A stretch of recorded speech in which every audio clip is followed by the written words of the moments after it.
Hello dear students, welcome to फाडू physics by VK. तो बच्चों आ गए नए वीडियो लेक्चर के साथ। तो आज का लेक्चर हमारा रहेगा आपकी एनसीईआरटी क्लास 12 और चैप्टर नंबर 6। टॉपिक नंबर जैसे यहाँ पे आपको दिख रहा है 6.4 फैराडेज लॉज ऑफ इंडक्शन। बहुत ही इंपॉर्टेंट लॉ है, ठीक है।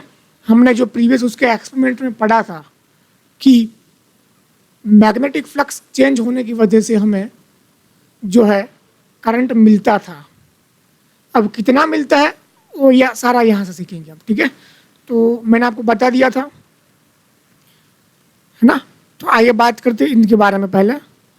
तो इस लेक्चर को शुरू करने से पहले बच्चा लोग जो लास्ट लेक्चर हमने पढ़ा था, लास्ट लेक्चर में वो थोड़ा देख लेते हैं। लास्ट लेक्चर हमने पढ़ा था मैग्नेटिक फ्लक्स 6.3, ठीक है। कुछ यहाँ पे इसके इंपॉर्टेंट पॉइंट्स आपको दिखाई दे रहे होंगे कि फ्लक्स फार्मूला, ठीक है। फिर सेम के लिए क्या अप्लाई होगा, डिफरेंट अगर होगा magnetic field and area vector तो क्या होगा। और फिर हमने देखा था इसका यूनिट क्या होता है, स्केलर वेक्टर है क्या है, ठीक है। तो ये हमारी बात हुई थी मैग्नेटिक फ्लक्स के बारे में। यहाँ पे आई बटन पे क्लिक कर लेना, वहाँ पे आपको सारे लेक्चर्स अवेलेबल हो जाएंगे, ठीक है। आइए अब बात करते हैं यहाँ पे 6.4 के ऊपर, ठीक है ना।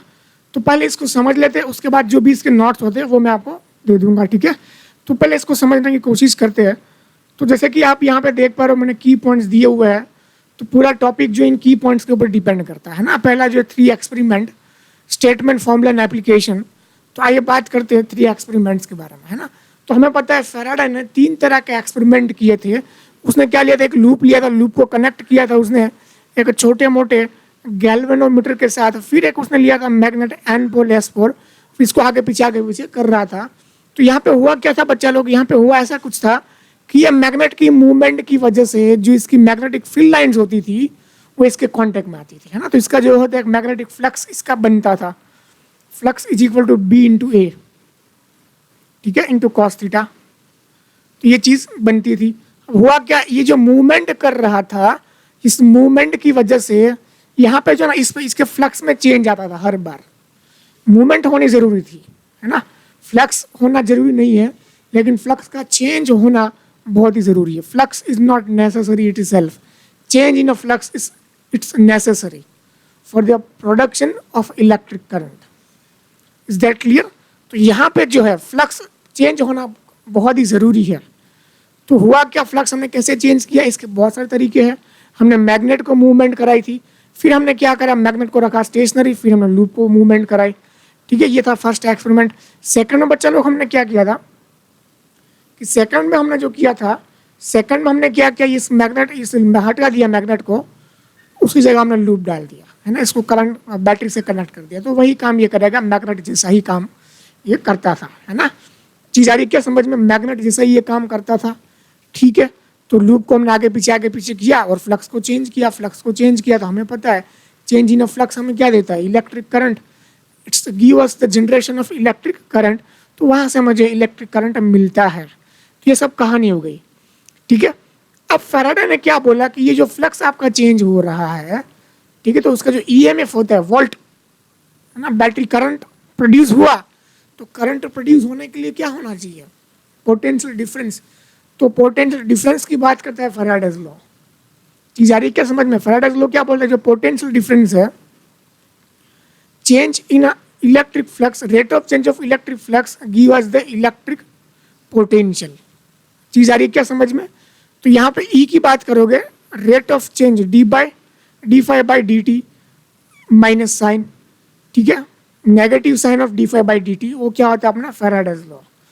तो यहाँ पे फैराडेज लॉ अपना क्या हो गया कि ये फ्लक्स का कितनी रेट से फ्लक्स चेंज हो रहा है, जितनी रेट ज्यादा होगी फ्लक्स चेंज होने की उतना ही हमें ईएमएफ उसका ज्यादा मिलेगा। बोलो आई क्या बात समझ में। अब मान लो ये तो एक ही लूप है, लूप के अगर मान लो बहुत सारे टर्न्स होते हैं तो वहां पे ईएमएफ लिखा जाएगा बच्चों -n d∅/dt, ठीक है। ये तो इसकी बात हो गई ईएमएफ के बारे में, ईएमएफ कितना प्रोड्यूस होगा यहाँ पे, है ना। तो ये सारी चीजें, तो ये हो गया इसका फॉर्मूला -n d∅/dt। फिर इसकी एप्लीकेशन, पहले इसकी थियरी पार्ट्स लिख लेते अच्छे से, सारे थियोरेटिकल पार्ट्स कवर कर लेते हैं, उसके बाद हर एक एप्लीकेशन की बात करते हैं ना। आइए अब वीडियो को मैं करता हूँ पॉज, ठीक है। तो हेलो स्टूडेंट्स, देखो यहाँ पे आप देख पा रहे हो सारी थियोरी आ गई है ना, मैजिक से आ गई सारी। तो यहाँ पे जैसे कि मैंने आपको की पॉइंट्स बताए, 3 की पॉइंट्स, सॉरी 4 तरह के की पॉइंट्स है यहाँ पे, 4 तरह के। तो पहला की पॉइंट है 3 एक्सपेरिमेंट। तो यहाँ पे पूरा जो मैंने लिखा हुआ है एक्सपेरिमेंट्स के बारे में, स्टेटमेंट, फॉर्मूला एंड एप्लीकेशंस की बात हम करेंगे।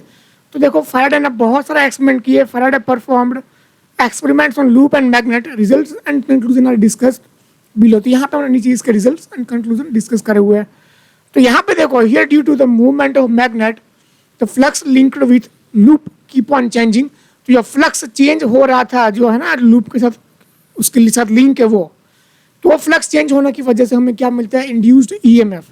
Due to this continuous change current generation was take place. तो इसकी वजह से करंट जनरेशन हुआ था। बोलो आई क्या बात समझ में। So from this series experiment he concluded that the change in flux is responsible, not the flux itself. तो फ्लक्स का चेंज होना वो एक रिस्पॉन्सिबल चीज है, एक हमें जो करंट मिलता है उसके पीछे। तो फैराडे लॉ का स्टेटमेंट कैसा होगा, तो स्टेटमेंट देखो यहाँ पे, the magnitude of induced EMF, the magnitude of induced EMF in a circuit is equal to the rate of change of magnetic flux, the rate of change of flux linked with the loop, with it it means a loop. Is that clear? तो यहाँ पे देखो E is equal to क्या हो जाएगा, minus D five by D T, minus D five by D T. अब minus sign का मतलब क्या होता है, ये जो हमें ना बेटा, ये हमें देती है डायरेक्शन। ये हमें क्या देती है, डायरेक्शन की ईएमएफ बैटरी की तरह काम करेगा। तो इंड्यूस ईएमएफ की डायरेक्शन क्या होगी, तो हमें मिलेगी इस लॉ से। अब ये कहाँ सीखेंगे हम, ये पढ़ेंगे हम लेंस लॉ में, ठीक है। अभी इसका जो है डिस्कशन अभी नहीं करते, अभी हम करेंगे नेक्स्ट जब हम पढ़ेंगे लेंस लॉ वहां पर, ठीक है। तो यहाँ पे देख लो, अब यहाँ पे देखो कॉइल का एक लूप है तो ये फॉर्मूला वैलिड है।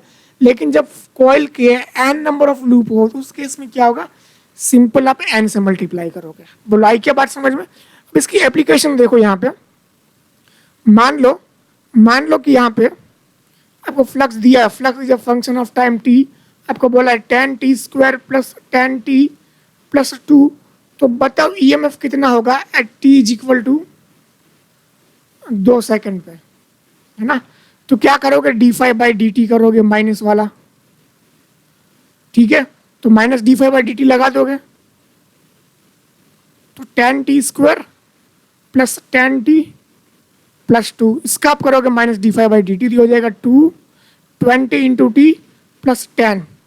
तो ये हो जाएगा माइनस 20 इंटू 2 प्लस 20, तो ये हो जाएगा 40 प्लस 10, मतलब ये आपका हुआ है कितना, 50, ठीक है, 50 वोल्ट। बोलो आई क्या बात समझ में, माइनस 50 वोल्ट, ठीक है। तो ऐसे ये क्या इसकी एप्लीकेशन है, मतलब आपको सवाल भी यहाँ से बन सकते हैं, सवाल भी यहाँ पे बन सकते हैं। मान लो अगर आपको ईएमएफ दिया, पूछे बताओ चेंज इन फ्लक्स कितना हुआ है, तो उल्टा आपको क्या करना होगा, इंटीग्रेशन करना होगा उस केस में, ठीक है। तो ऐसे भी सवाल बन सकते हैं, बिल्कुल आसान सवाल है, हमें जो सवाल ऐसे आने चाहिए एकदम अच्छे से, ठीक है। बोलो चीज़ हुई क्या क्लियर अच्छे से। देखो 4 तरह के पॉइंट्स हमें याद करने हैं, 3 एक्सपेरिमेंट, ठीक है, जितना लंबा चाहो लिख सकते हो। अभी तो यहाँ पे हमने एकदम शॉर्ट में लिखा हुआ है। तो कितने मार्क का सवाल कितना मार्क का सवाल पूछा हुआ है उसके ऊपर डिपेंड करता है कि आपको नंबर ऑफ स्टेटमेंट्स कितने लिखना है, ठीक है। स्टेटमेंट आपको याद रखना है यहाँ पे। फिर ये हो गया फॉर्मूला, ठीक है। कोई और लिखता हूँ दूसरा कलर में,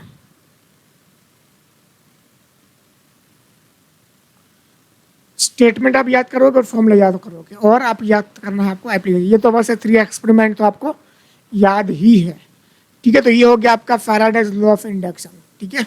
अब देखते हैं नेक्स्ट वीडियो में। वीडियो करना है लाइक और करना है चैनल को सब्सक्राइब। मिलते हैं नेक्स्ट वीडियो में, तब तक के लिए थैंक यू वेरी मच।